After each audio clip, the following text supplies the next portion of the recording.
Shalom, shalom, mes bien-aimés. Soyez bénis dans le nom puissant de notre Seigneur et Sauveur Jésus-Christ de Nazareth. Que la grâce du salut soit votre partage. La grâce des 9 fruits du Saint-Esprit, l'amour, la douceur, la joie, la paix, la patience, la bonté, la bienveillance, la tempérance, la patience, euh, la foi et la fidélité, vraiment, soit votre partage, sans toutefois oublier la grâce de l'humilité, l'obéissance à l'égard du Seigneur, l'humilité à l'égard de Dieu, à l'égard de nos prochains, et la grâce de la sanctification complète, totale, l'intérieur et l'extérieur qui nous donne accès à entrer dans l'homme de Dieu. Vraiment que soit votre partage au nom puissant de notre Seigneur et Sauveur Jésus-Christ, et que ça soit aussi mon partage au nom puissant de notre Seigneur et Sauveur Jésus-Christ de Nazareth. Amen. Bien-aimé, déjà, je vais déjà présenter toutes mes excuses par rapport à ma voix un peu. Donc, ma voix n'est pas normale, comme vous le savez. Ma voix n'est pas normale. Donc, comme vous le savez vraiment, mais je vais un peu présenter humblement toutes mes excuses par rapport vraiment à cet imprévu vraiment. Mais là, lorsque la voix est comme ça, je ne peux pas dire que j'attends quand la voix sera bonne ou bien quand la voix va revenir. C'est en ce moment-là que je vais enseigner. Donc, loin de là, parce qu'en toutes circonstances, bien aimé, nous devons toujours faire l'œuvre de l'Éternel. Voilà un peu.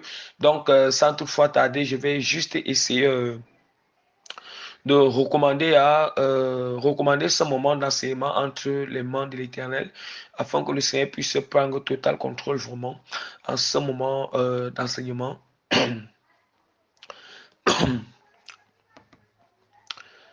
Père Tout-Puissant, Éternel des armées, je continue à te louer, à t'exalter, à te bénir et à te rendre grâce, Seigneur. Merci, Seigneur Jésus-Christ, parce que tu m'as accordé cette grâce de venir encore enseigner à ton peuple, de venir encore partager ton message à ton peuple, Seigneur. Merci pour tout, Seigneur Jésus-Christ, parce que tu continues aussi à utiliser tous les autres serviteurs de Dieu qui sont partout dans le monde entier, qui les servent en esprit en vérité, qui prêchent toute la vérité, afin d'enseigner aussi à ton peuple qui est répandu partout, afin de délivrer tes messages à ton peuple qui est répandu partout, Seigneur, de nourrir, Seigneur, les âmes, Seigneur. Éternel Dieu, grand Père Tout-Puissant, Seigneur, Seigneur, car tu dis dans ta parole, Père Saint, Seigneur. Ce n'est ni par notre force, ni par la puissance, mais c'est par l'Esprit, Seigneur Père. Seigneur, je reconnais, Seigneur, ce n'est ni la chair, ni la volonté de la chair qui peut enseigner, Père, qui peut donner l'enseignement, Seigneur, qui peut enseigner à ton peuple. Ce n'est que seul ton Esprit Saint qui peut enseigner, Père, parce que tu as dit que lorsque le Consolateur viendra, Seigneur, il nous enseignera toutes choses, Père. En ce moment, c'est ce Consolateur que tu avais envoyé parmi nous, Seigneur. Je t'implore en ce moment, Saint-Esprit, de te manifester puissamment, en ce moment, de prendre tout temps concours de jouer ton rôle auquel tu enseignes toutes choses, ton rôle auquel tu enseignes toutes choses, ton rôle auquel que tu enseignes toute la vérité, ton rôle auquel, Saint-Esprit du Seigneur, où tu amènes tes serviteurs, tu amènes tes serviteurs dans les profondeurs, d'enseigner toutes choses, d'enseigner toute la vérité. Je t'implore en ce moment que seul ton esprit de vérité, ton esprit de vérité puisse prendre tout en contrôle, puisse saisir mon esprit, puisse saisir mon âme, puisse saisir ma langue, ma bouche, Seigneur, afin d'enseigner les profondeurs, afin de prêcher à ton peuple, Saint-Esprit du Seigneur. Éternel, je rappelle, t'implore, je t'en supplie, Père, d'activer en moi, Seigneur, Père, d'activer, Seigneur, en moi, Seigneur, puissamment et profondément ces personnes, Seigneur, et profondément, Père, et surnaturellement, Père, le don, la parole de connaissance, Père, que tu as déjà déposé sur moi, Seigneur, comme trésor, le don, la parole de sagesse, Père, le don, des révélations profondes sur ta parole, que tu m'as accordé, Seigneur, le don, c'est le discernement, Seigneur, personne d'activer, Père, le don, c'est personne, Seigneur, d'enseignement, Père, de prédication, Père, je t'implore en ce moment, Seigneur, Père, d'activer tous ces dons, Père, de les fusionner, Père, ensemble, Seigneur, afin que je puisse enseigner à ton peuple, Père, afin qu'ils reçoivent la nourriture spirituelle, Père, afin qu'ils reçoivent, Père, aucun esprit d'erreur, aucun esprit de confusion, Seigneur, ne s'approche, Père, de ta sainteté, de ta lumière, Seigneur, Père, et que tout, Seigneur, soit éclairé, Père, par le nom puissant de notre Seigneur, Sauveur Jésus-Christ de Nazareth, toute la gloire Amen. Donc, nous rendons toute la gloire, la puissance, la puissance, l'autorité, la grandeur, l'adoration, l'honneur, la royauté, la force, la domination, le règne, la souveraineté, le remerciement, la gratitude, la reconnaissance, l'adoration, la magnificence, l'élévation et les acclamations, l'exaltation à notre Seigneur et Sauveur Jésus-Christ pour des siècles et des siècles. Amen. Donc, bien-aimé, vraiment, par la grâce que l'Éternel m'accorde, vraiment que je me présente comme le simple et le moindre parmi tous les serviteurs de Dieu, l'apôtre Prémisse Régis que le Seigneur a appelé dans le ministère apostolique afin de sauver les âmes, de prêcher toute la vérité sans contrainte ni murmure, afin de prêcher toute la vérité sans plaire à l'homme, mais pour plaire au Seigneur Jésus-Christ de Nazareth, uniquement alors que Seigneur Jésus-Christ de Nazareth, comme l'apôtre Paul, tous les apôtres se présentaient toujours dans les lettres. Donc, il se présentait, vous voyez, il présente vraiment l'honneur de Jésus-Christ, il se présente aussi. Donc, voilà pourquoi le même esprit qui était sur eux, c'est cet même esprit qui continue à nous animer, nous, ses serviteurs, aussi aujourd'hui. Vous voyez, nous, ses serviteurs aujourd'hui aussi. Donc, voilà pourquoi vous allez constater que vraiment, l'esprit m'amène aussi toujours à se présenter. Donc, à présenter derrière la gloire de Jésus-Christ, à rendre grâce au Seigneur, à présenter sa gloire et aussi à me présenter aussi. Donc, c'est un peu vraiment ça. Soyez encore bénis au nom de Jésus-Christ. Donc, vraiment, je vais annoncer rapidement le thème de notre enseignement, le thème de notre enseignement. Donc, vraiment que par le Seigneur m'a vraiment fait grâce de venir vous enseigner. Le Seigneur m'a vraiment fait grâce de venir vous partager le message dont le thème de notre enseignement est intitulé sur une vérité claire Christ. Et une vérité claire Christ. Éclairons le peuple au sujet de l'appellation de père spirituel, entre parenthèses, père, donc, dans spirituel, pour dire que père dans la foi. Donc, elle dit que père spirituel pour mettre que la foi, donc, entre parenthèses, la foi, donc, entre parenthèses, la foi attribuée à un serviteur de Dieu. Bien aimé, je vais encore annoncer notre thème pour une seconde fois. Donc, le Seigneur m'a fait grâce de venir vous partager ces messages d'enseignement dont le thème est intitulé sur la vérité, une vérité claire Christ. Éclairons le peuple au sujet de l'appellation de père spirituel attribuée à un serviteur de Dieu. Donc, je répète la première et la dernière fois, le Seigneur m'a fait grâce de venir vous enseigner, de vous partager le message dont le thème de notre enseignement est intitulé sur une vérité claire Christ. Éclairons le peuple au sujet de l'appellation de père spirituel attribuée à un serviteur de Dieu. Donc, notre but est d'éclairer au peuple. Notre but est d'éclairer au peuple vraiment sur cette appellation. Parce que nous allons voir que ça c'est... Nous allons voir que c'est quelque chose que tous les chrétiens ont grandi avec cet esprit. Avec cet esprit d'appellation de père spirituel. Bien aimé, parce que je vais essayer un peu de parler un peu dans l'autre Dieu suivant, de continuer un peu vraiment que continuer vraiment de continuer vraiment à parler vraiment de notre thème, de notre titre vraiment, de notre thème vraiment d'abord. Parler d'abord avant d'entrer dans le développement de notre thème, mais parler déjà même du thème même, oui, profondément, afin que certains bien-aimés essayent de comprendre les choses. Bien-aimés, comme vous le savez, ce que notre thème vraiment nous intitule, ce que notre thème nous précise, une vérité très Christ, une vérité très Christ. Éclairons le peuple au sujet de l'appellation de père spirituel, donc attribué à un serviteur de Dieu. Donc, comme j'étais déjà en train de vous dire, mes bien-aimés, dans tout à l'heure, j'étais en train de vous dire tout à l'heure là que je vous ai dit tantôt que nous savons que tous les chrétiens ont grandi avec cet esprit. Ouais, un peu. Avec cet esprit, nous savons une chose. Nous savons une chose que il y a quelque chose que nous savons, c'est que les chrétiens ont grandi lorsque nous devenions chrétiens. Okay? Ou bien lorsque nous devenions chrétiens, ou bien lorsque nous naissons de nouveau. Nous naissons de nouveau spirituellement, ou bien nous naissons en Christ, ou bien nous nous convertissons en Jésus-Christ, ou nous sommes encore au nouveau converti.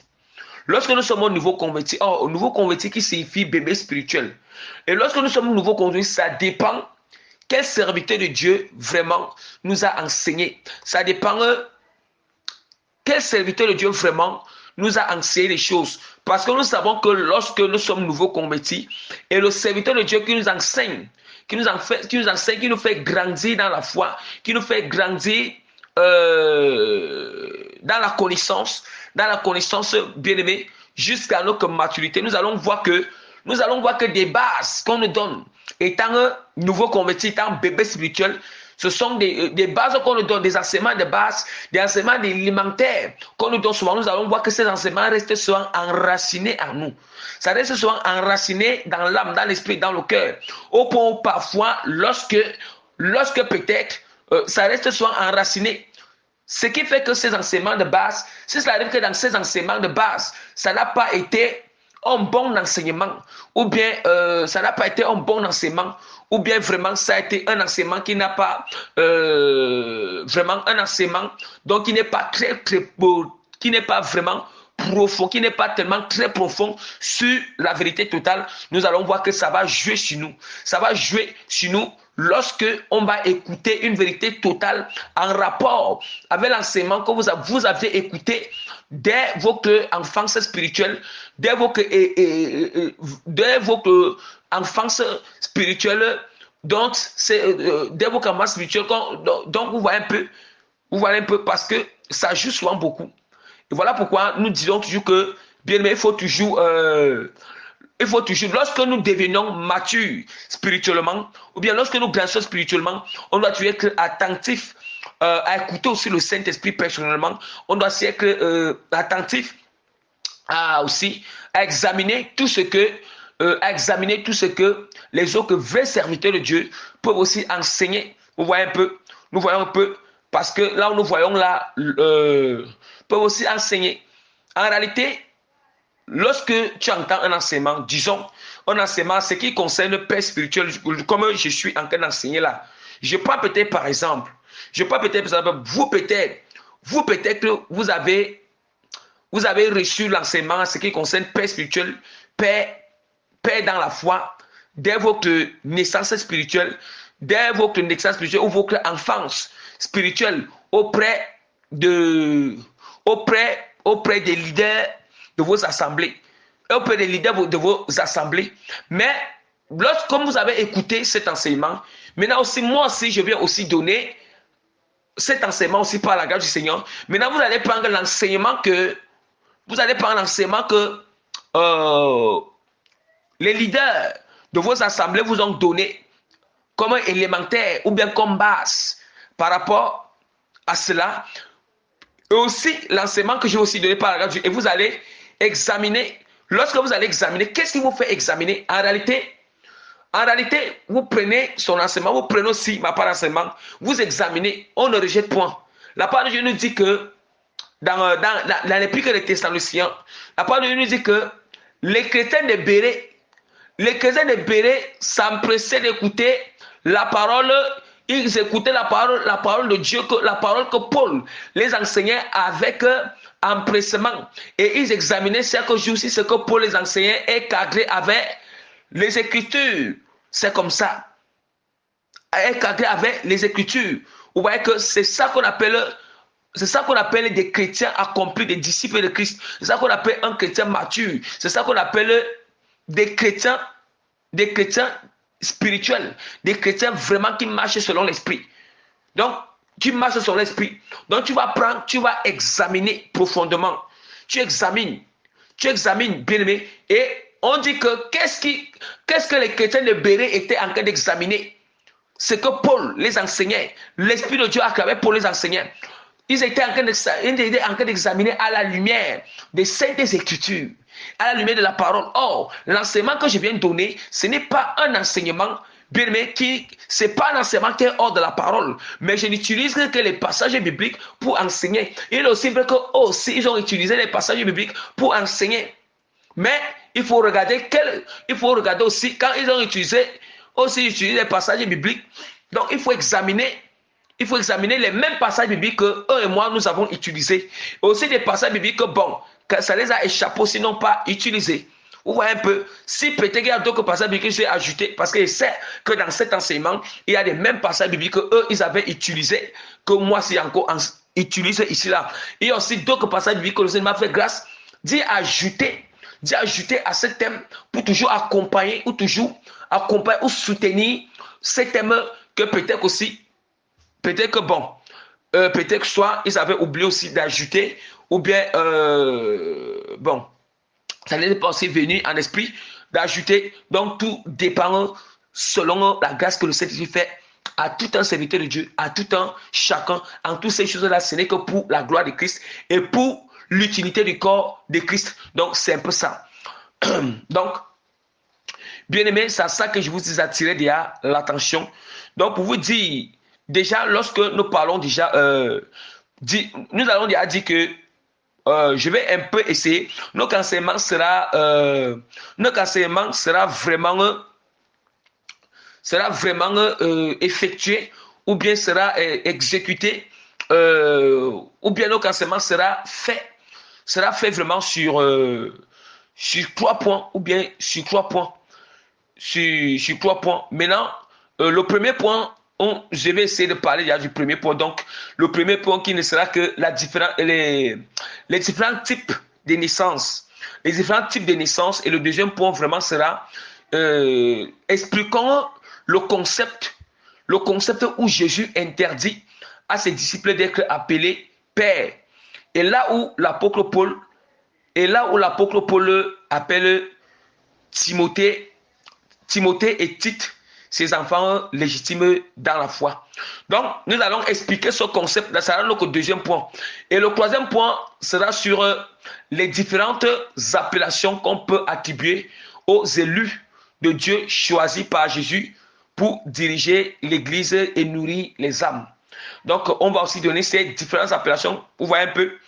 Donc, parce que si alors, donc on va donner ces différentes appellations, tout ceci selon la parole de Dieu, tout ceci selon la volonté du Seigneur. Nous voyons un peu. Selon la volonté du Seigneur. Donc, vraiment, bien aimé, il faut dire que nous allons commencer avec notre premier point. Notre premier point qui est basé sur les différents types de naissance. Or, quand nous parlons des différents types de naissance, nous n'avons que 2 types de naissance. Nous avons la naissance physique. On a la naissance physique et la naissance spirituelle. Nous sommes d'accord. Nous avons la naissance physique et la naissance spirituelle. Or, nous savons que la naissance physique, c'est la mise au monde. La mise dans ce monde physique, un bébé ou un enfant. Vous voyez un peu. Là-bas, c'est très simple. Il y a plusieurs définitions, mais je prends vraiment là-bas une définition très simple. Donc, la naissance physique, là, c'est la mise au monde. C'est la mise dans ce monde physique un enfant ou un bébé. Là, c'est très simple. Donc, je ne vais pas trop tirer sur les autres définitions là. Or, la naissance spirituelle, la naissance spirituelle, c'est naître spirituellement de nouveau. La naissance spirituelle, c'est naître spirituellement de nouveau naître spirituellement de nouveau en Jésus-Christ. Vous voyez? La naissance spirituelle, c'est naître spirituellement de nouveau. Naître spirituellement de nouveau en Jésus-Christ. Nous comprenons très bien. naître spirituellement de nouveau en Jésus-Christ. Et ça n'a pas, là-bas c'est spirituel. Nous devons comprendre que c'est spirituel. Naître spirituellement de nouveau en Jésus-Christ. Vous voyez un peu? Oh, je vais essayer déjà de... Je vais essayer déjà rapidement. Je vais essayer déjà rapidement de lire la parole de Dieu. De lire la parole de Dieu dans Jean chapitre 1, verset 12 à 13, afin d'expliquer vraiment mieux les choses et mieux comprendre. Parce que là, je ne suis même pas encore. Parce qu'avant que je n'entre sur notre deuxième point même qui parle, donc je vais expliquer le concept. Le concept où Jésus-Christ interdit à ses disciples d'appeler, d'être appelés vraiment, d'être appelés Père. Et dans le concept dans lequel l'apôtre Paul et l'apôtre Pierre, l'apôtre Paul vraiment appelle Timothée et Tite, ses enfants légitimes dans la foi. Parce qu'il faut comprendre, la parole de Dieu ne peut pas se contredire. Mais je préfère d'abord commencer à vous présenter les différents types de naissance. Et maintenant, passer les différents types de naissance. Bon, essayer de donner, j'ai cité, maintenant dans la naissance spirituelle, j'essaie de sortir un passage biblique pour vous expliquer ce que je suis en train de vous dire. Que qu'est-ce que signifie la naissance spirituelle? Bon, je ne suis pas là pour enseigner sur la naissance spirituelle, mais je suis juste là pour brosser sur ça. Donc, afin que vous puissiez comprendre des choses. Bien aimé, voici encore ce que la parole de Dieu dit. La parole de Dieu dit que Jean chapitre 1, verset 11 à 13.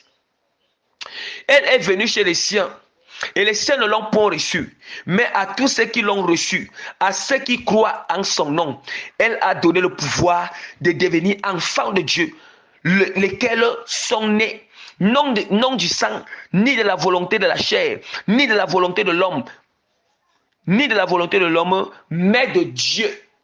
Mais de Dieu, mais est-ce que nous comprenons? La parole de Dieu est très claire. Dit que la parole de Dieu dit que ceux qui croient en son nom, elle a donné le pouvoir de devenir enfants de Dieu. Enfants de Dieu. Or, nous savons qu'il y a que croire en Jésus-Christ. Nous avons que croire en Jésus-Christ, c'est tout maintenant. Nous savons que croire en Jésus-Christ, c'est avoir la foi en Jésus. Or, en ayant la foi en Jésus-Christ, c'est là maintenant que ça provoque directement une naissance spirituelle en nous. Ça provoque directement la naissance spirituelle. Vous voyez?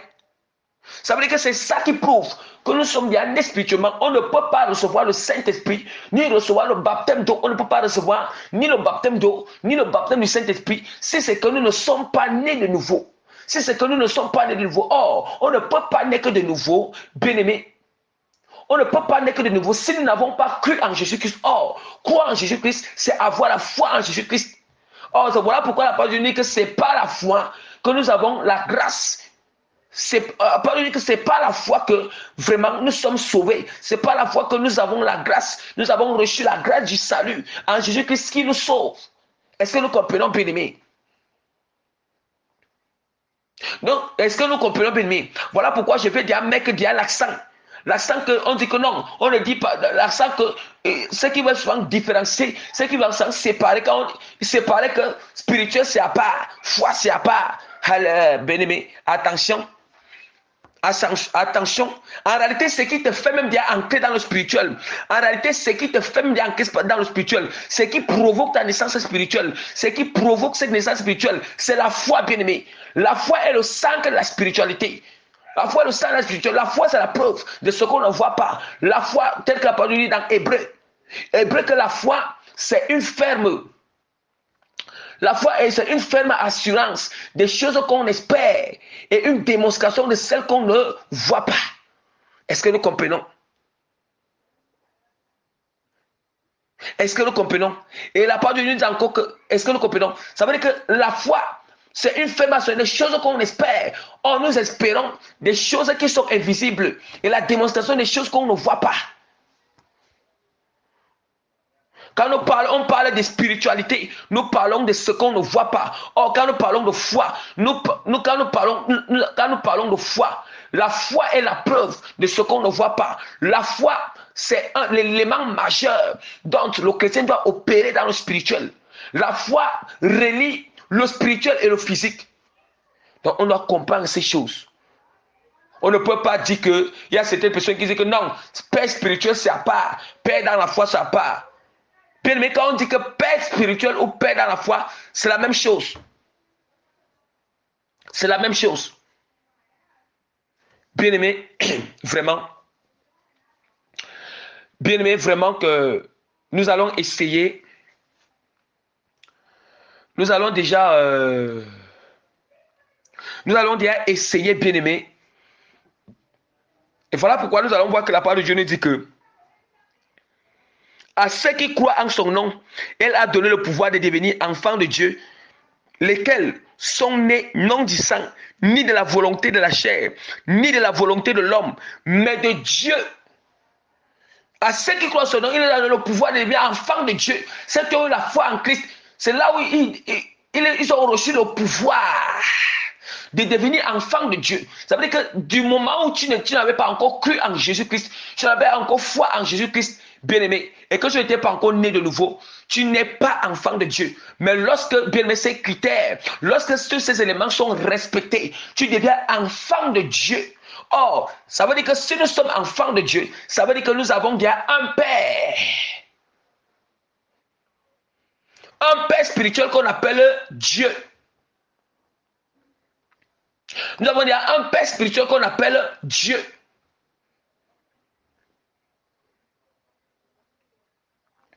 La naissance, la parole de Dieu encore claire dans Romains, chapitre 8, verset 14 à 16. Car tous ceux qui sont conduits par l'Esprit de Dieu sont fils de Dieu.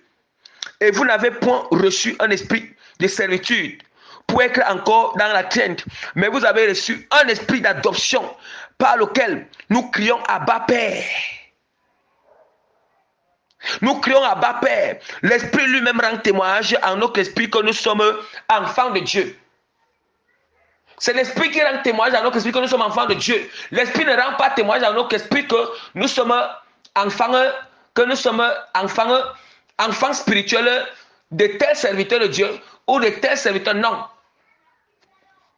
L'Esprit ne rend pas témoignage. La parole de Dieu ne dit pas que l'Esprit ne rend pas témoignage en nous que nous sommes enfants spirituels de tels hommes de Dieu, de tels serviteurs, bien-aimés. Ça ne se passe pas comme ça. Voilà pourquoi je vais prendre soin d'expliquer les choses dans le deuxième point. Le deuxième point qui est expliquons le concept. Le concept où Jésus-Christ interdit ses disciples d'être appelés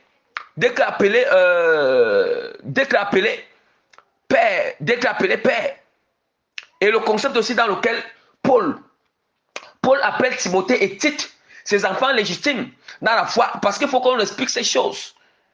Ne soyez pas confus. Voilà pourquoi Dieu fait toujours grâce. Le Seigneur fait toujours grâce Dieu fait toujours grâce de m'amener toujours dans les profondeurs afin de prendre toujours les passages bibliques dont les gens se sont appuyés. Les gens s'appuient toujours pour apporter la confusion dans l'église, pour apporter la confusion dans le corps de Christ, pour apporter vraiment certaines erreurs dans le corps de Christ bien-aimé. Mais apprenons à grandir dans la foi bien-aimée. Apprenons à grandir. Ici, il est question que ce n'est pas, on ne doit pas, ici, il est question que ce n'est pas parce que moi j'ai reçu cet enseignement que ça ne va pas te permettre d'être ouvert, d'écouter aussi. Ça ne va pas te permettre d'être ouvert, d'examiner la chose dans les profondeurs. Or, la parole de Dieu nous dit que, la parole de Dieu nous dit encore dans l'épître de Corinthiens, la parole nous dit que la parole nous dit que ne soyez pas des enfants au rapport du jugement. Ne soyez pas des enfants au rapport du jugement bien-aimé. Hein? Ne soyez pas des enfants. La parole de Dieu dit qu'on ne doit pas être les enfants au rapport du jugement. La parole de Dieu nous dit que, mais on doit être les hommes faits au rapport du jugement. Or, le jugement qu'on nous parle ici, c'est l'examination. C'est le discernement, bien-aimé. C'est le discernement, bien-aimé. Bien-aimé, Nous voyons déjà que voilà ce que je voulais parler comme naissance spirituelle. Maintenant, nous allons passer sur notre deuxième point directement. Parce que là, cela démontre déjà que, nous voyons déjà que ça démontre que, la part de Dieu nous a démontré que ceux qui croient en lui, ceux qui ont eu foi en Christ, ce sont ceux-là, vraiment, ils sont devenus enfants de Dieu. Et la parole dit que l'Esprit de Dieu témoigne à nous que nous sommes enfants de Dieu. Ça veut dire que si nous sommes enfants de Dieu, Dieu est notre Père.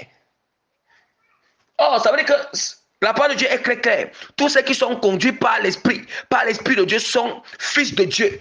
Oh, ça veut dire que si nous sommes conduits par l'Esprit, nous avons reçu l'Esprit de Dieu. Nous avons reçu l'Esprit de Dieu à travers la foi que nous avons eue en Christ. Et lorsque nous avons reçu l'Esprit de Dieu, on nous parle que nous sommes nés spirituellement. Nous sommes nés spirituellement. Nous sommes nés d'appartenance au royaume des cieux. Nous sommes d'appartenance au royaume des cieux. Et directement, si nous sommes enfants de Dieu, directement notre Père spirituel, c'est Dieu.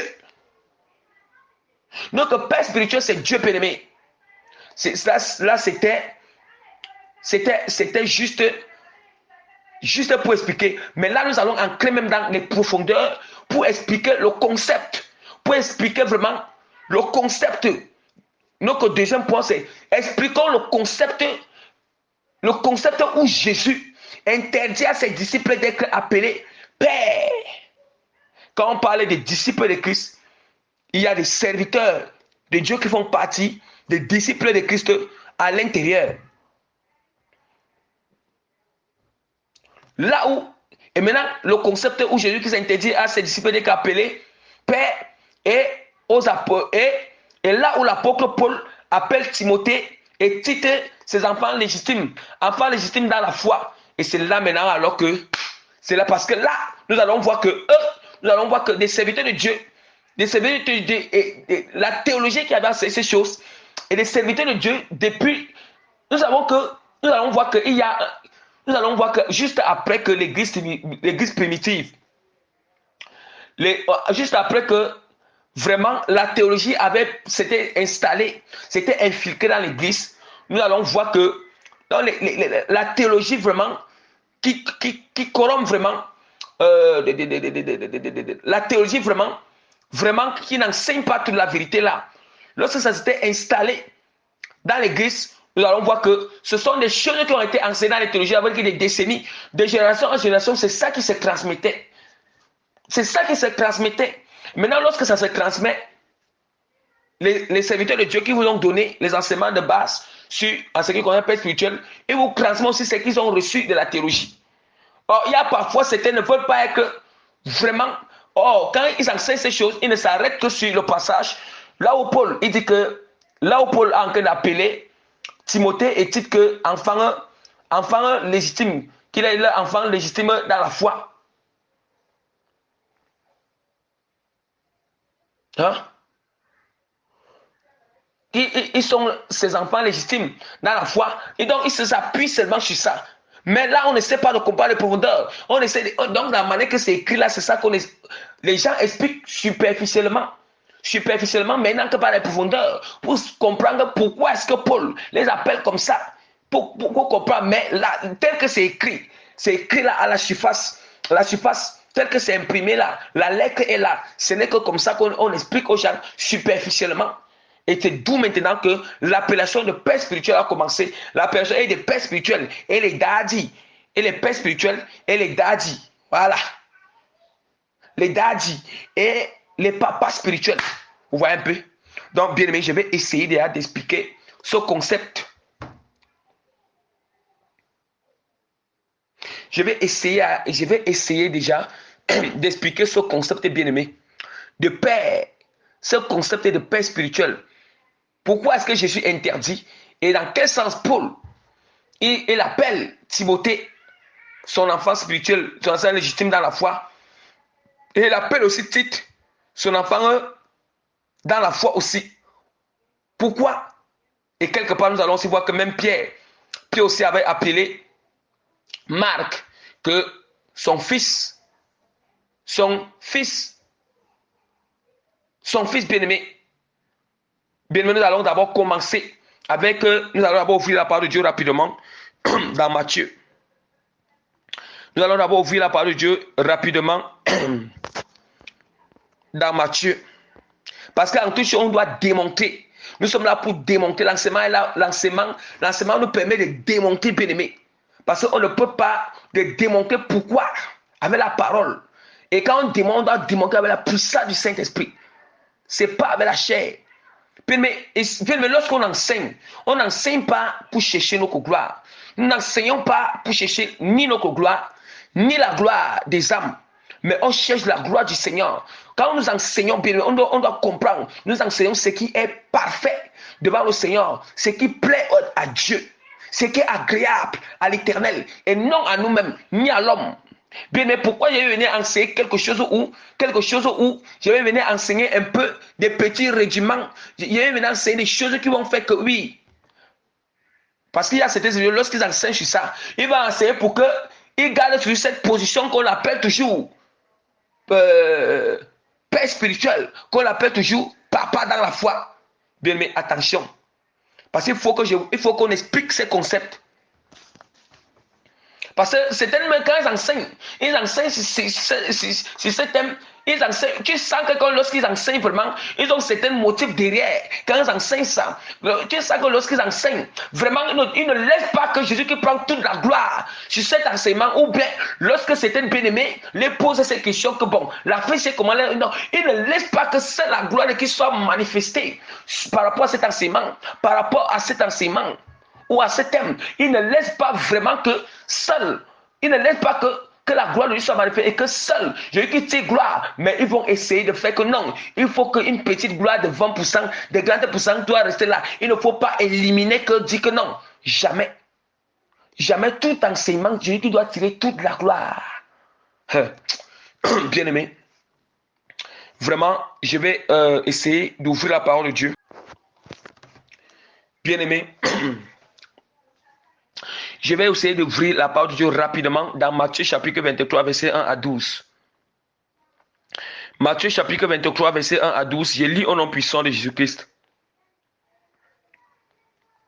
Je vais lire progressivement en expliquant. Voilà un peu. Ça veut dire le fait que je lis, d'abord je relis encore une fois pour expliquer. Vraiment, ça va prendre assez de temps. Donc, il faut aussi gagner en temps. Matthieu chapitre 23, verset 6 à 12. Je lis au nom de Jésus-Christ. Autant pour moi, verset 1 à 12. Je lis au nom de Jésus-Christ. Alors, Jésus parlant à la foule et à ses disciples. On dit que Jésus parlant à la foule et à ses disciples. Ça veut dire quoi? Lorsque Jésus parle à la foule et à ses disciples, ici, on nous dit qu'à la foule et à ses disciples. Les disciples de Jésus-Christ faisaient partie des apôtres qui étaient là. Faisaient partie des chrétiens qui ont cru en Jésus-Christ. Et maintenant aussi la foule. La foule, c'était aussi ceux qui n'ont pas encore cru en Jésus. Nous sommes encore dans la foule. Il y a ceux qui croient en Jésus et ceux qui ne croient pas en Jésus-Christ. Or, dans la foule, il y a aussi des pharisiens qui sont dans la foule. Nous sommes d'accord. Vous voyez, la foule est constituée. La foule, ça veut dire que la foule est constituée de ceux qui n'ont pas encore cru en Jésus-Christ. Et ceux qui cherchent même à écouter Jésus pour croire en lui. La foule aussi constituée des pharisiens qui sont dans la foule. La foule aussi. Et maintenant, il y a aussi les disciples de Christ qui sont là. Or, les disciples de Christ, c'est d'abord ses apôtres, qui sont ses serviteurs. Et aussi, ceux qui ont déjà cru en Christ, qui sont les chrétiens. Est-ce que nous comprenons? Parce qu'il faut que nous comprenions très bien d'où est-ce que nous partons. Il faut que nous comprenions très bien. Jésus qui s'agresse à qui? Il est en train de s'agresser à qui? Il dit que les scribes et les pharisiens, les scribes et les pharisiens sont assis dans la chair de Moïse. Faites donc et observez tout ce qu'ils vous disent, mais n'agissez pas selon leurs œuvres, car ils disent et ne le font pas. Ils disent et ne le font pas. Voilà. Ils lient les fardeaux pesants et les mettent sur les épaules des hommes, mais ils ne veulent pas les remuer du doigt. Ils font toutes leurs actions pour être vus des hommes. Ainsi, ils portent des larges phylactères et ils ont des longues franges. Et à leurs vêtements, ils aiment la première place dans les festins et les premiers sièges dans les synagogues. Il aime à être salué dans les places publiques et à être appelé par les hommes Rabbi, Rabbi. Mais vous, ne vous faites pas appeler Rabbi, car un seul est votre maître, vous êtes tous frères. Et n'appelez personne sur la terre votre Père, car un seul est votre Père, celui qui est dans les cieux. Ne vous faites pas appeler directeur, car un seul est comme directeur, le Christ. Bien, mais là, nous entrons dans le concept. Dans ce concept où Jésus-Christ, quand Jésus-Christ dit que ne vous faites pas appeler sur la terre Père, là, il est dans un contexte spirituel. Parce que je vous ai parlé déjà qu'il y a deux naissances. Il y a la naissance physique et la naissance spirituelle. Or, la naissance physique, nous savons que lorsque un enfant naît ou un bébé naît, directement, il a un père biologique. Là-bas, il y a ce qu'on appelle le père biologique. Mais dans le concept spirituel, bien aimé, nous sommes déjà dans le spirituel. Et dans le spirituel, le seul père que nous avons, quand Jésus dit que ne vous faites pas appeler père, mais le seul père que vous avez, le seul père que vous avez, spirituel que vous avez, c'est le Seigneur. C'est celui qui est dans les cieux. Est-ce que nous comprenons? C'est celui qui est dans les cieux. Or, la parole de Dieu dit que celui qui est conduit par l'Esprit de Dieu est appelé enfant de Dieu. La parole de Dieu dit encore que à ceux qui ont le ciel, il a donné le pouvoir de devenir enfant de Dieu. Non pas la volonté des hommes, ni la volonté de la chair, ni du sang, mais la volonté de Dieu. Mais la volonté de Dieu, nous voyons comment la parole de Dieu en train de s'interpréter aussi elle-même, à travers aussi l'Esprit du Seigneur qui est sur ses serviteurs, qui est aussi sur moi, bien-aimé. Bien-aimé, écoutons très bien. Jésus-Christ, il dit que ne vous faites pas appeler. Lorsqu'il dit que ne vous faites pas appeler, Jésus-Christ est en train de s'adresser à qui? Je vous ai dit dès le départ de ce passage que Jésus-Christ est en train de parler. Il est en train de parler à la foule. Il est en train de parler à ses disciples. Il est en train de parler aussi à d'autres chrétiens qui ont déjà cru en lui. Je vous ai dit que la foule ici, il y a les pharisiens dans la foule. La foule ici, il y a les païens dans la foule qui n'ont pas encore cru en Christ. La foule ici, il y a aussi les païens qui cherchent même à croire en Christ pour écouter sa parole afin de le croire en lui.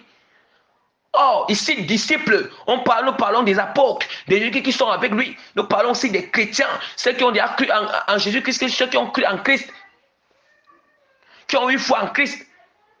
Mais Jésus qui s'adresse à toutes ces personnes, il s'adresse à tous ces types de personnes que ne vous faites pas appeler Père, car vous avez un seul Père, c'est celui qui est dans les cieux. Or, il parle ici dans le concept spirituel. Dans le concept spirituel, bien-aimé. Est-ce que nous allons aller, nous allons partir, est-ce que nous allons faire des choses selon des choses qui sont concrètes à la parole de Dieu, des choses qui sont concrètes à ce que Jésus lui l'a dit, bien-aimé. La parole de Dieu ne se concrétise pas, bien-aimé. Je vais vous expliquer dans quel sens, ou dans quel sens, ou dans quel ordre d'idées, bien-aimé. Dans quel ordre d'idées où l'apôtre Paul appelle Timothée que mon fils dans la foi, mon fils légitime dans la foi. L'apôtre Paul appelle son fils dans la foi. Aussi l'apôtre Pierre, il appelle aussi Marc, son fils. Ou bien l'apôtre Paul appelait. Vous voyez? Bien-aimé, il est très important. Il est très important de comprendre les choses. Bien-aimé, on ne doit jamais confondre. On ne doit jamais apporter la confusion dans la parole de Dieu. On ne doit jamais apporter la confusion. Il n'y a pas de contradiction dans la parole du Seigneur. Le même esprit, ça veut dire que Jésus-Christ lui-même, il dit que Jésus-Christ lui-même, c'est lui qui était encore sur les apôtres. Donc il ne peut pas faire que lui, il dit. Il est en train de dire. Il ne peut pas faire qu'il est en train de dire que n'appelez personne. Or, qu'est-ce qu'il fait? Qu'est-ce qui les amène à dire que n'appelez personne? Père, c'est par rapport aux pharisiens. Vous voyez? C'est par rapport aux pharisiens. Or, les pharisiens, c'était des docteurs de la loi.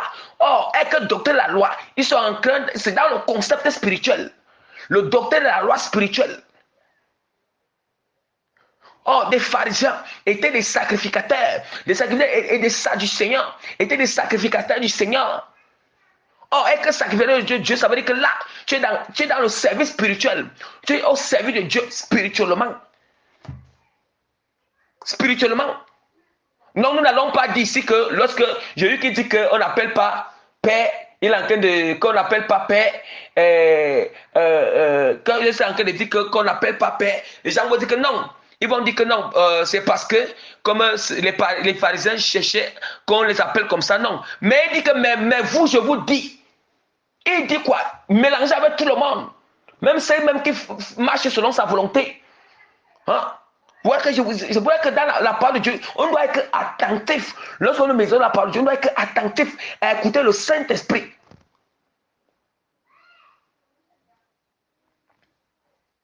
À écouter le Saint-Esprit bien-aimé.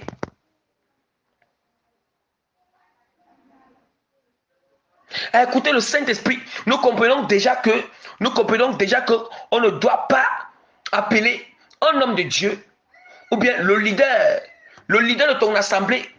Oh, leader c'est un mot qui est en anglais. Leader c'est un mot qui est en anglais. Hein? C'est un mot qui tire la source, qui tire source dans la langue anglaise. Oh, nous savons que leader aussi, leader signifie dirigeant. Les leaders signifie dirigeant. Pourquoi est-ce que ça signifie dirigeant? Parce que déjà, lead, le mot leader vient le verbe vient du verbe qui est en anglais qu'on appelle lead. Lead. Oh, leader veut dire quoi? Leader veut dire diriger. Lead. Lead, c'est diriger. Ou un peu. Lead, c'est diriger. Ou conduire. Quand on dit qu'on conduire, c'est pas dans. Conduire, c'est dans un contexte précis que nous pouvons utiliser. Le contexte précis du sens de leader. Ou un peu. Donc ça veut dire que leader signifie conduire, diriger. Lead, c'est un mot anglais. Maintenant, pour dire que dirigeant, on va dire leader. D'où maintenant il dit que vous ne pouvez pas appeler les leaders de vos assemblées, les leaders de vos assemblées que Père, mon Père dans la foi, on dit quoi? Père spirituel, autant pour moi. Père spirituel. Quand on parle déjà de Père spirituel, on parle déjà aussi Père dans la foi. On parle de Père dans la foi. Bien, mais il y a quelque part où certaines personnes pensent que lorsqu'ils vont éviter d'appeler que Père, mais ils vont dire que Papa. Bien, est-ce que Papa et Père, ce n'est pas deux mots différents? Écoutons très bien. Papa et Père, ne sont pas deux mots différents, mais ça, autant pour moi, non pas, oui, c'est deux mots quand on dit que deux mots qui se différencient en ce qui concerne dans les Écritures. Mais en ce qui concerne dans le sens, il n'y a pas de différence. C'est ça que je voulais dire. En ce qui concerne dans le sens, il n'y a pas de différence. Je vais vous expliquer. Quand on dit que Père, en fait, Père est égal à Papa. Pourquoi?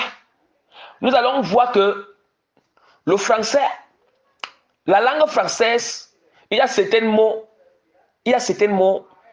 en français, il y a certains mots dans la langue française qui sont tirés de l'origine, qui sont tirés de la langue grecque. Nous comprenons? Qui sont tirés de la langue grecque.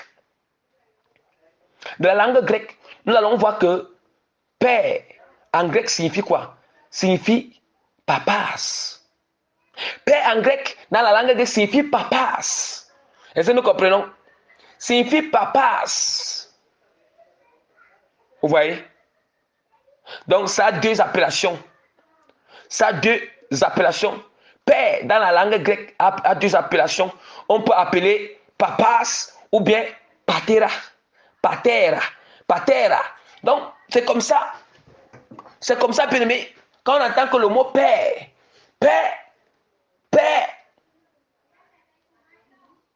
Le mot père en grec signifie papas. Papas.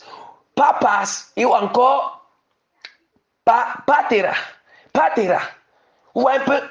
Voilà ce que signifie le mot père en grec.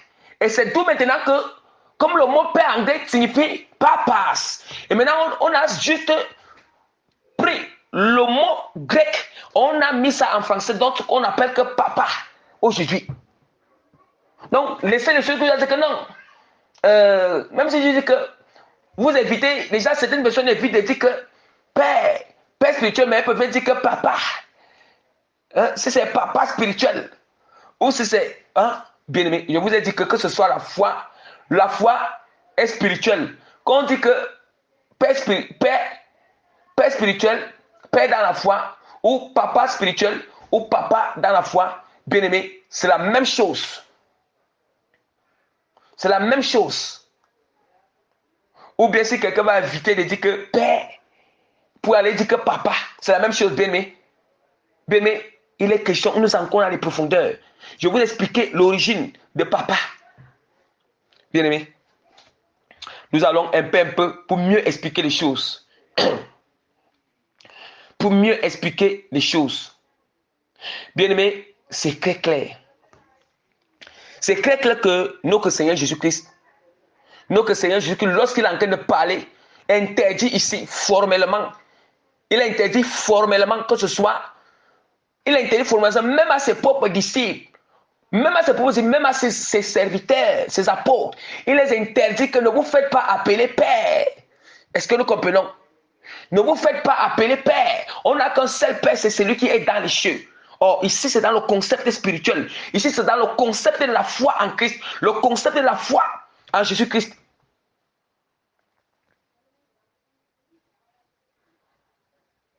Et c'est pour ça que je vais finir avec le dernier point où je vous dis que les différentes appellations que nous devons attribuer aux serviteurs de Dieu, telles que la parole de Dieu nous enseigne. On n'a jamais vu la parole de Dieu quelque part. Nous n'avons jamais vu, quand on parcourt la Bible, on n'a jamais vu quelque part où un apôtre ou un serviteur de Dieu, donc vraiment, ou bien un passage biblique où vraiment, vraiment on les appelle, on les a appelés père spirituel, père dans la foi, ou bien papa, ou bien papa, ou bien papa. On n'a jamais vu, un passage où les chrétiens de l'église primitive, les chrétiens de l'église primitive, on n'a jamais vu un passage là où ces chrétiens-là les appellent père spirituel, ou papa dans la foi, ou père dans la foi bien-aimé. Au père dans la foi. Nous n'avons jamais vu ces choses. Bien aimé, on va aller directement sur là où l'apôtre Paul est en train d'appeler, il est en train de, le passage biblique où l'apôtre Paul appelle Timothée que enfant légitime dans ma foi, il appelle aussi Tite que son enfant. Hein? Faut que nous comprenions ces passages. Je vais ouvrir rapidement la parole de Dieu. La parole de Dieu rapidement. Je vais ouvrir la parole de Dieu rapidement dans 1 Timothée chapitre 1, verset 1 à 2. Paul, apôtre de Jésus-Christ, par l'ordre de Dieu, notre Sauveur, et de Jésus-Christ, notre espérance. Ici, Paul est en train d'écrire une lettre qu'il va envoyer à Timothée. Écoutons très bien. Mais Paul pouvait dire que, lorsque en se présentant, il pouvait dire à Timothée que ton père, Paul, il pouvait dire que Paul, apôtre de Jésus-Christ, ton père spirituel, ou bien ton papa dans la foi. Mais jamais, il ne se présente pas comme ça dans ses lettres. Il ne se présente pas comme ça dans ses lettres. Mais il dit que Paul, apôtre, de Jésus-Christ, par l'ordre de Dieu, notre Sauveur.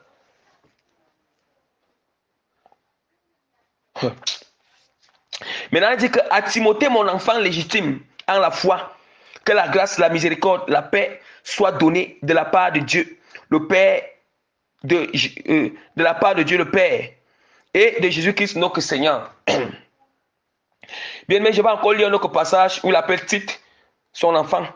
À Tite, mon enfant légitime, en notre commune foi, voilà, en notre commune foi que la grâce et la paix te soient données de la part de Dieu, le Père, de la part de Dieu le Père et de Jésus-Christ notre Sauveur. Vous voyez? Vous voyez encore comment il appelle encore Tite, mon enfant légitime, en notre commune foi. En notre commune. Bien, mais je vais expliquer ces choses. Dans 1 Corinthiens encore, je suis en train de parler du concept où Paul est en train d'appeler. Il appelle que enfant. 1 Corinthiens chapitre 4, verset 14.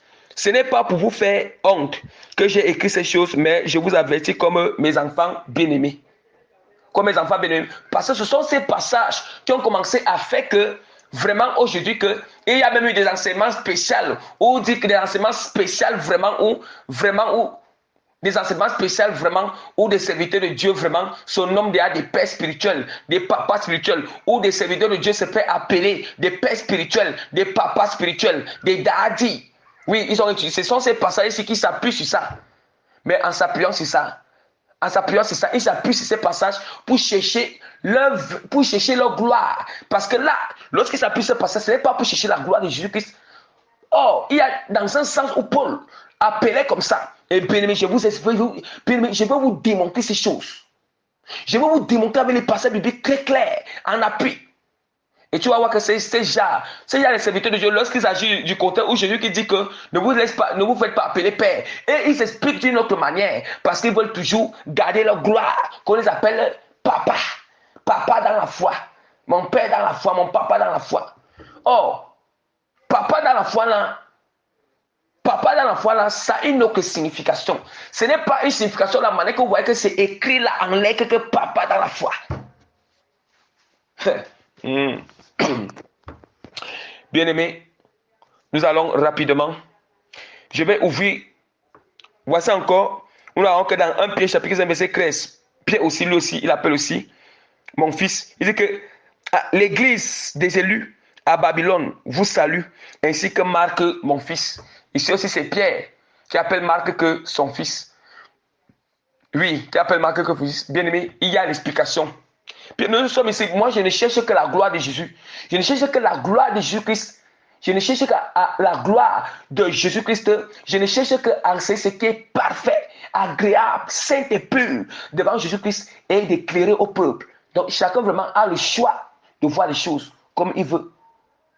Mais moi, j'aurais déjà fait ce que l'Esprit m'a amené à enseigner. Voilà, nous allons lire Marc chapitre 10, verset 28 à 30. Verset 28 à 30 pour que vous compreniez mieux. Afin que vous compreniez déjà mieux alors. Vous comprenez. En fait, le passage de Marc chapitre 10, verset 28 à 30 là, que c'est Jésus lui-même qui parle. Ça veut dire que Jésus il parle encore pour expliquer. Avant même que ce passage-là s'explique, réellement, ça explique pourquoi est-ce que Paul appelle que mes enfants légitimes. Pourquoi est-ce que Pierre appelle que Marc, mon fils. Pourquoi est-ce que Paul appelle mes bien-aimés, hein? Pourquoi est-ce que Paul appelle que mes enfants bien-aimés? Il faut comprendre ces choses. Ce n'est pas le sens qu'aujourd'hui, ce n'est pas le sens que vraiment la théologie avait tordu les choses. Même pas seulement la théologie, il y a même d'autres serviteurs qui n'ont pas fait la théologie, mais qui cherchent la gloire sur ce point. Mais qui tord ces passages, qui tordent ces passages. Bien-aimé, je suis là pour enseigner la droiture. Je suis là pour enseigner la droiture, l'honnêteté, pour enseigner, bien-aimé, ce qui est pur devant le Seigneur. Il faut que toute la gloire, il n'y a même pas un grain de gloire. Une grain de gloire ne doit même pas venir à l'homme. Même une gloire de 1% ne doit pas venir à l'homme. Mais ça doit venir à Jésus-Christ de Nazareth, le roi des rois, le Seigneur des seigneurs, le Dieu de toute gloire, de toute puissance, bien-aimé. Bien-aimé, ouvrons rapidement Marc chapitre 10, verset 28 à 30. Pierre s'est mis à lui dire, voici nous avons tout quitté et nous t'avons suivi. Jésus répondit, je vous le dis en vérité, il n'est personne qui ayant quitté à cause de moi, à cause de la bonne nouvelle, sa maison, bien écoutez très bien, sa maison, ses frères, ses sœurs, sa mère, ou son père, ou ses enfants, ou ses terres. Bien, mais écoutez très bien ce que Jésus est en train d'expliquer. Jésus explique qu'il n'y a pas. Donc, celui qui aura quitté ces choses, il est en train de parler de père biologique, il est en train de parler de mère biologique, il est en train de parler des frères, frères consanguins, les sœurs consanguines. Il est en train de parler encore des maisons et des terres. Tout ça, ce sont des choses qui sont matérielles. Voilà. Matériel et physique. Écoutons très bien. Et voici ce que Jésus dit.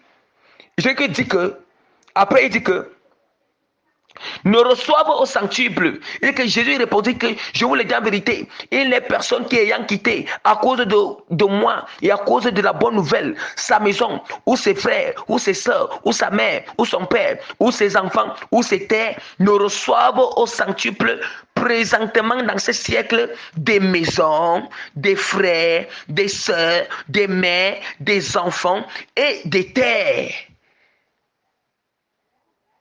C'est vrai qu'il n'a pas ajouté que père.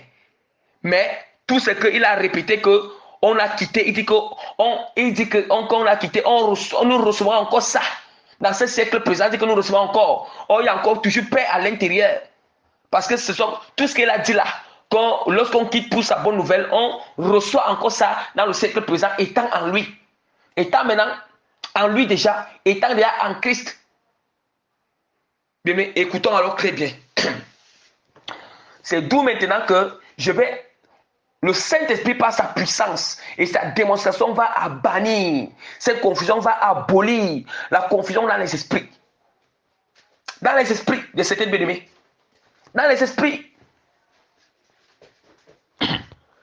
Bien-aimés, Jésus qui c'est clair, il dit que celui qui est quitté pour la bonne nouvelle, pour son nom, le royaume de Dieu est la bonne nouvelle. Or, la bonne nouvelle, c'est ce qui est spirituel. Le royaume de Dieu, c'est ce qui est spirituel. Il dit que,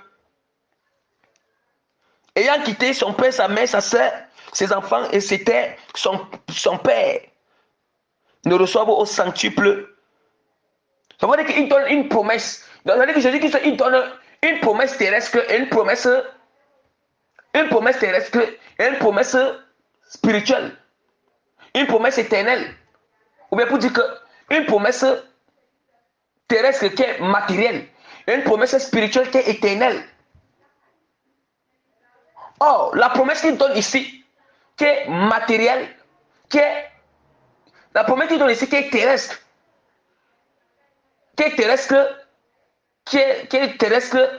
donc qui signifie matériel, nous allons voir qu'il dit que, maintenant il dit comment, lorsque nous quittons toutes ces choses pour venir en Christ. Yes. Pour venir en Christ. Quand nous allons venir en Christ, nous sommes là en Christ. Oh, étant en Christ, nous sommes là dans la foi. Écoutons très bien. Étant en Christ, nous sommes là nés de nouveau. Étant en Christ, nous sommes là nés spirituellement. Étant en Christ, nous sommes là dans la foi en Christ. Mais je dis qu'il dit qu'étant dans la foi en Christ, qu'on aura quoi? On va recevoir, nous allons recevoir des nouvelles terres. Or, la terre, il ne parle pas, nous allons recevoir des nouvelles terres. Il dit qu'il parle dans ce siècle présent. Il est en train de parler du siècle présent. Le siècle présent, c'est une promesse terrestre. Pas le siècle à venir. Dans le siècle à venir, il parle de la vie éternelle. Il est en train de parler du siècle présent. Il est en train de parler du siècle présent. Il dit que nous recevons lorsque nous quittons. Nous quittons notre père biologique, nous quittons notre mère biologique, nous quittons nos soeurs et frères biologiques, nos terres et nos maisons matérielles là, et que nous venions à cause de son évangile, de son nom du royaume des cieux, quand nous venions à lui, il dit que maintenant étant en lui, étant converti, étant converti, nous sommes dans la foi en Christ, en commun accord. C'est pour ça que l'apôtre Paul il dit que la commune foi, il dit que maintenant étant en lui dans la foi, étant dans la foi en Christ, Jésus qui nous dit qu'on va recevoir quoi? Étant dans sa foi, nous allons recevoir quoi? Nous allons recevoir des sœurs, des frères et des mères. Et des mères bien-aimées. Ça signifie quoi? Ça signifie ici que lorsque nous sommes convertis, nous sommes là dans la foi en Christ. Ça veut dire qu'on aura des nouvelles mamans, des nouvelles sœurs et des nouvelles frères, qu'on appelle frères en Christ, qu'on appelle ça en Christ, qu'on appelle une maman en Christ. Quand on dit que maman en Christ, ça veut dire quoi? Pourquoi est-ce que, en réalité, il est en train de nous parler, Jésus-Christ nous parle ici, quand il parle de frères, il nous parle il nous parle de frères, il nous parle de sœurs, il nous parle de maman, il est en train de parler dans un sens que, il faut que j'explique ça mieux. Il est en train de parler dans un sens que, comme cette maman a l'âge, la maman là a l'âge de ta mère, peut-être pas avoir l'âge de ta mère, ou le serviteur de Dieu peut avoir l'âge de ton père. C'est ça maintenant que, pas même seulement le serviteur de Dieu, mais d'autres fidèles qui sont dans l'assemblée, qui ont l'âge de ton papa biologique, de ton père biologique. C'est donc cela que Jésus dit maintenant que, Jésus dit que vous aurez des nouvelles mamans en Christ, vous aurez aussi des nouveaux papas, vous aurez aussi des pères, donc vous allez recevoir d'autres, c'est comme ça, on aura d'autres pères en Christ, on aura d'autres mamans en Christ, d'autres sœurs en Christ, d'autres frères en Christ. Il a globalisé. En réalité, c'est par rapport à l'âge. Et là, maintenant, Jésus est en train de parler dans le sens, il ne parle pas dans un sens spirituel. Il parle dans le sens physique. Dans le sens physique. Parce que quoi? Nous allons voir que nous savons que lorsque tu quittes ton père ou ta mère pour le Seigneur, nous allons voir qu'il y a d'autres familles vraiment qui chassent souvent. Parce que lui, Jésus-Christ, connaissant que quand on accepte Christ, il est fort et probable que c'est une famille, c'est un papa ou maman persécute souvent les enfants, ou pour même peuvent les chasser même de la maison. Ils peuvent les chasser. Mais Jésus dit que ton père biologique là, ou ta mère biologique que tu es en train de vraiment, qui est en train de te chasser là, qui est en train de te chasser, et que tu n'es pas en train de recevoir son amour vraiment la paternel ou maternel, ou bien vraiment qui n'arrive pas. Donc c'est un peu ça. Il dit que Jésus dit qu'en lui, en Christ, Jésus dit qu'en Christ, tu auras d'autres mamans, tu auras d'autres pères en Christ. Ça veut dire que quand il dit que d'autres mamans, d'autres pères en Christ, ça veut dire que ce sont ceux aussi, d'une manière physique, dans le sens physique, d'une manière que eux, il va les susciter pour jouer le rôle que ton père n'a pas pu jouer auprès de toi, pour jouer le rôle que ta mère n'a pas pu jouer. Mais il ne dit pas seulement que tu auras une seule mère ou bien un seul père, mais tu auras des pères. Des pères en Christ et des pères en Christ et des mères en Christ. Ça signifie quoi? Ça signifie que des mères en Christ, ça signifie que en Christ, étant dans la foi dans l'assemblée, il y a des chrétiens, il y a des fidèles qui ont l'âge de ta maman, des fidèles, il y a des sœurs en Christ. Oui, des sœurs en Christ qui ont l'âge de ta maman. Il y a aussi des frères en Christ et des serviteurs de Dieu qui ont l'âge de ton père biologique, de ton papa biologique. Et c'est dans ce sens-là que Jésus dit que c'est dans ce sens-là que l'apôtre Paul appelait alors Timothée que mon fils légitime dans la foi. Mon fils légitime dans la foi, il appelait aussi Tite que mon fils légitime. Il appelait aussi Tite que mon fils légitime bien-aimé. L'apôtre Paul il appelait Tite que mon fils légitime dans la foi. En réalité, quand il dit que dans la foi, ça signifie quoi? Ça veut dire que dans la foi, ça veut dire que dans la foi maintenant, il y a eu une rencontre dans la foi en Christ. Ça veut dire que c'est tombé que Paul a l'âge, peut avoir l'âge du père de Timothée. Et Timothée était encore très jeune. Et voilà pourquoi il appelait que mon père, autant pour moi, ce n'est pas, je m'excuse, ce n'est pas mon père. Voilà pourquoi Paul l'appelait que mon fils. Il dit que à Timothée, mon fils, dans la foi, parce qu'il dit que parce que ça tombe qu'ils se sont connus dans la foi en Christ. Voilà pourquoi il dit que mon fils dans la foi, mon fils légitime, mon enfant légitime dans la foi. Mais ce n'est pas pour dire, autant dire que Paul, ce n'est pas pour autant dire que Paul, en appelant que mon enfant dans la foi là, ce n'est pas pour autant dire que Paul est en train de dire qu'il est son père spirituel. Jamais. Il n'est pas en train de dire qu'il est son père spirituel. Paul n'est pas en train de, ce n'est pas en train de signifier que Paul, en train de vouloir faire comprendre qu'il est le père spirituel de Timothée.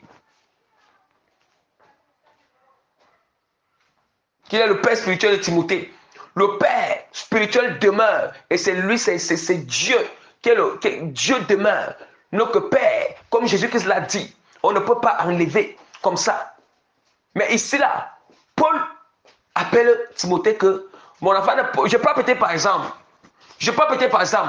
nous qui sommes peut-être que ceux qui sont les jeunes en Christ, là, oui, ceux qui sont les jeunes en Christ, Jésus qui lui-même, vous voyez, lui-même, c'est lui-même qui dit qu'on doit appeler que, on ne doit pas appeler Père, mais nous tous nous sommes frères. Il précise déjà au préalable que nous tous, en Christ à la fois, nous sommes frères et sœurs. Que ce soit âgés ou moins âgés, nous sommes d'abord frères et sœurs. Maintenant, Jésus qui nous précise encore que oui, d'une manière, il dit que d'une manière spirituelle, Jésus qui dit que dans le sens spirituel, nous tous nous sommes frères et sœurs, parce que Dieu est notre Père spirituel à nous tous en Christ. Ça veut dire que nous tous, que ce soit âgés, que ce soit moins âgés, nous sommes frères et sœurs, que ce soit des mamans, que ce soit des papas, que ce soit des jeunes, que ce soit des vieux, nous tous nous sommes frères et sœurs. Frères et sœurs. Même chose que la personne a 100 ans. Nous tous, d'une manière, dans le sens spirituel, nous tous sommes frères et sœurs. Maintenant, Jésus qui tient encore compte. Jésus qui tient encore compte que pour que le respect soit gardé, Jésus qui tient encore compte que oui, on ne doit pas aussi négliger aussi l'âge. Vous voyez, on ne doit pas, dans le sens physique, on ne doit pas aussi négliger l'âge. On ne doit pas seulement dire ok, comme nous sommes dans le sens spirituel là, non. Nous tous sommes sœurs, nous tous sommes frères et sœurs. Au point où c'était même, ils profitent de ça parce que nous sommes frères et sœurs en Christ pour mépriser vraiment les sœurs en Christ qui ont l'âge de nos mamans, pour mépriser des frères en Christ qui ont l'âge de nos pères, pour mépriser des serviteurs de Dieu qui ont l'âge de leur père. Il y a d'autres comme ça qui profitent pour mépriser. Et c'est d'où maintenant que Jésus qui lui-même il éclaircit les choses. Il éclaircit bien les choses. Et Jésus qui il tient aussi compte de l'âge physique là. Pour dire que si peut-être ta soeur en Christ a l'âge de ta mère, tu peux l'appeler maman telle. Voilà. Si peut-être que son nom c'est bon, je ne sais pas. Si peut-être que son nom c'est la sœur qui. Si son nom c'est peut-être que la sœur, peut-être que même la sœur, je parle peut-être les avant nom de la parole de Dieu, la sœur Abigail, et que tu vois que la sœur Abigail, toi étant jeune, tu vois que la sœur Abigail, toi peut-être que tu as peut-être que 18 ans ou 20 ans, tu vois que la sœur Abigail peut-être que est dans les 40, a peut-être que 45 ans, a peut-être que 50 ans, que de l'appeler que ma sœur, que tu vas l'appeler maman Abigail, c'est comme ça. Tu vas l'appeler maman Abigail. Mais là, toi, tu l'appelles maman Abigail. Ce n'est pas là au sens que tu l'appelles d'une manière qu'elle est ta mère spirituelle. Elle n'est pas ta mère spirituelle. C'est la même chose si un frère en Christ, si un frère en Christ vraiment a l'âge de ton père biologique, à l'âge de ton père biologique, peut-être qu'il est dans les 50 ans, et que ce frère en Christ s'appelle peut-être ce frère en Christ vraiment s'appelle peut-être Jean. S'appelle peut-être Jean. Ou s'appelle peut-être Jean. Ou bien tu vas l'appeler. Je parlais de frère. Je ne parle même pas encore de homme de Dieu ici là. De homme de Dieu. Tu vas l'appeler vraiment Papa Jean. Tu vas l'appeler Papa Jean. Vous voyez? C'est un peu dans le sens que nous, tu vas l'appeler Papa Jean. Vous voyez un peu? Hein? C'est comme ça. Tu vas l'appeler Papa Jean.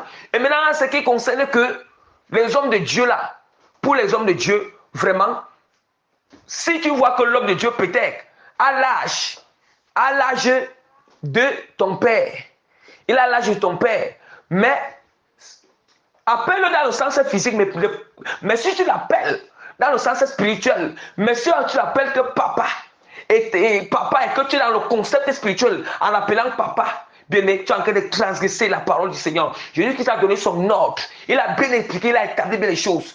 C'est Jésus qui lui-même, il explique il explique encore dans Matthieu. C'est lui.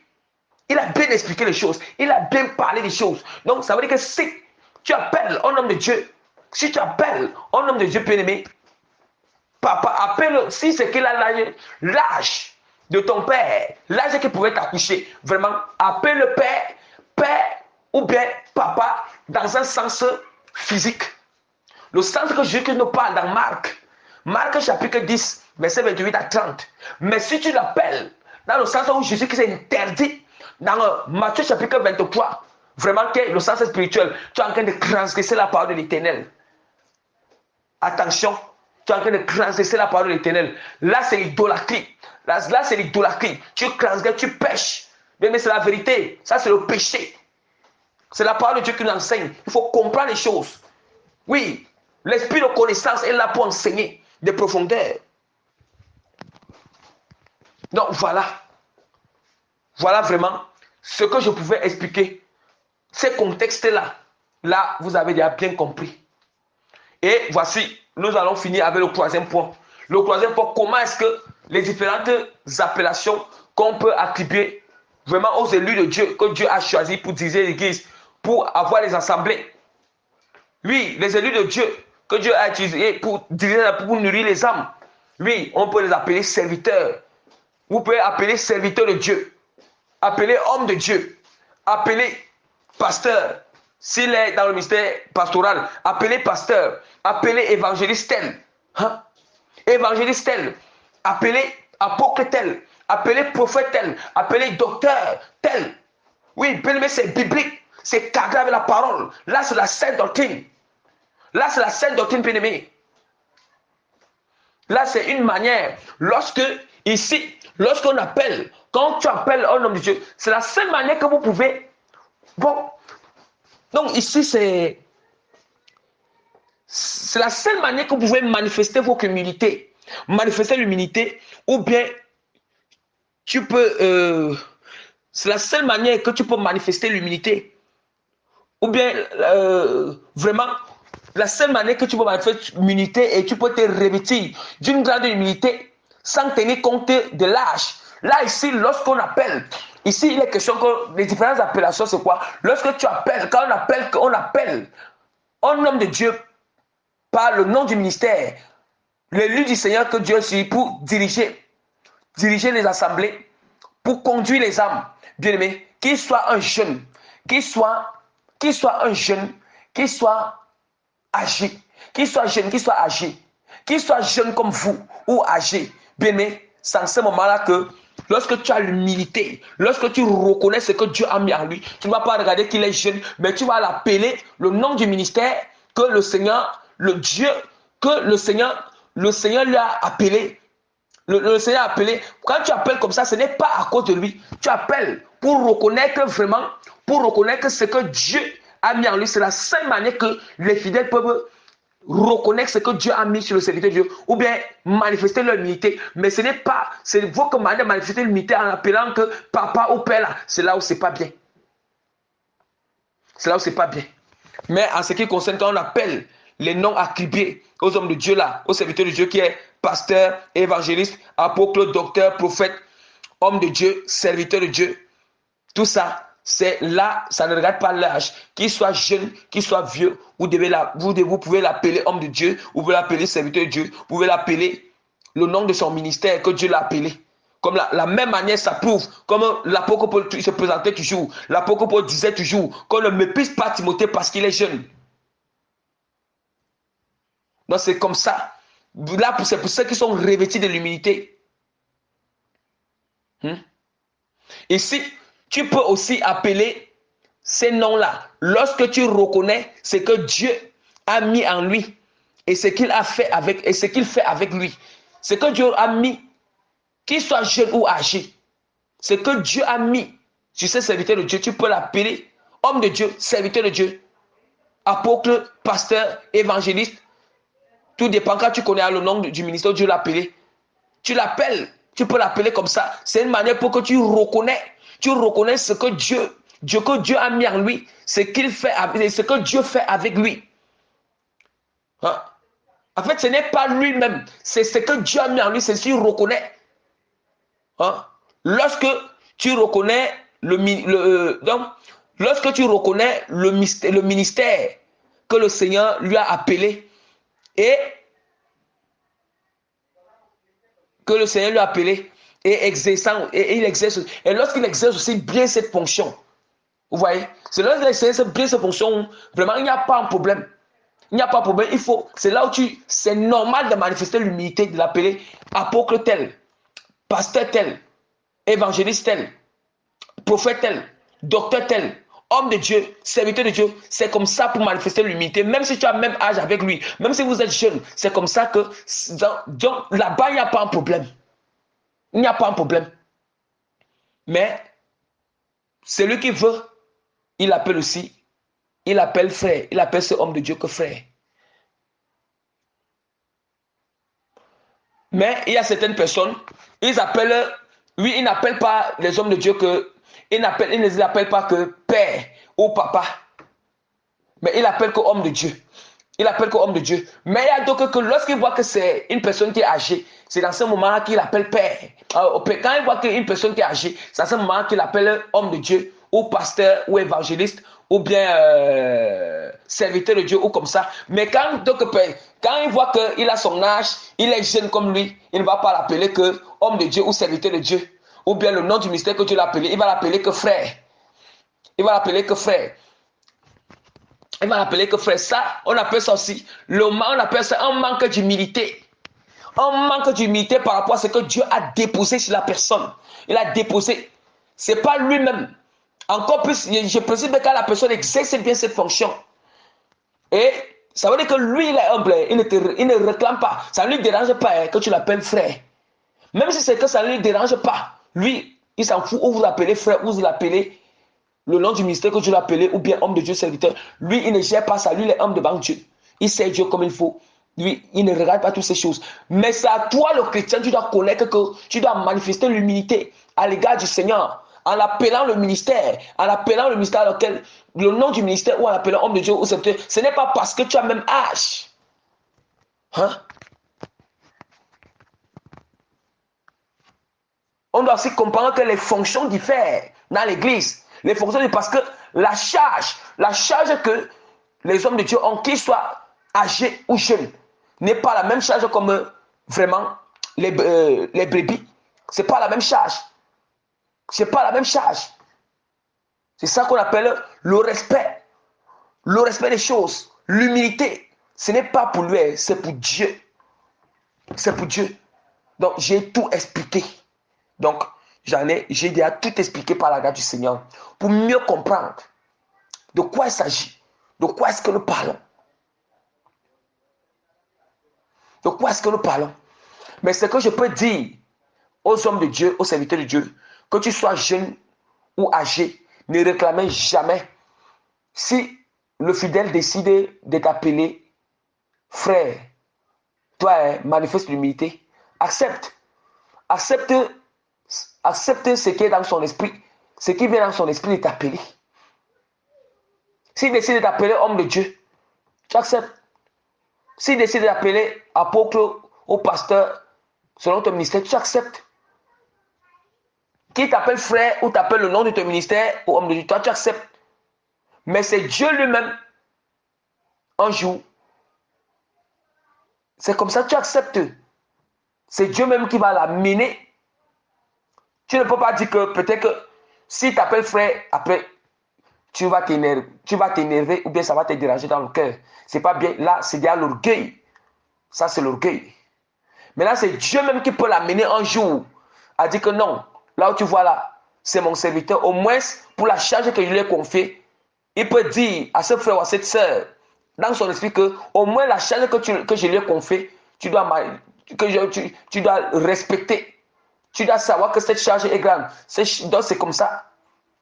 Donc, Dieu, c'est lui-même qui peut le pousser à appeler que serviteur de Dieu, homme de Dieu. Ou bien le nom du ministère. Vous voyez un peu. Ou bien le nom du ministère. Donc, c'est un peu vraiment ça. Mais ce n'est pas toi qui vas le forcer que non, tu vas appeler comme ça.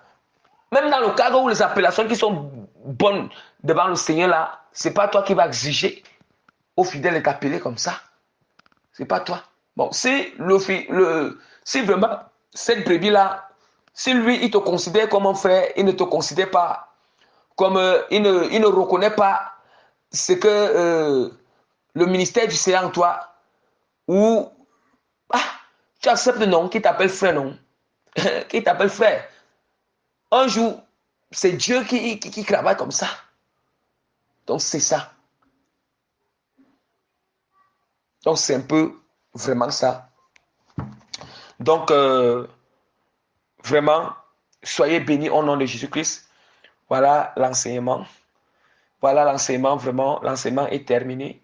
Que le Seigneur fasse garde de compagnie dans les profondeurs, autant pour moi, les choses dans les profondeurs, au nom puissant de Jésus de Nazareth. Amen.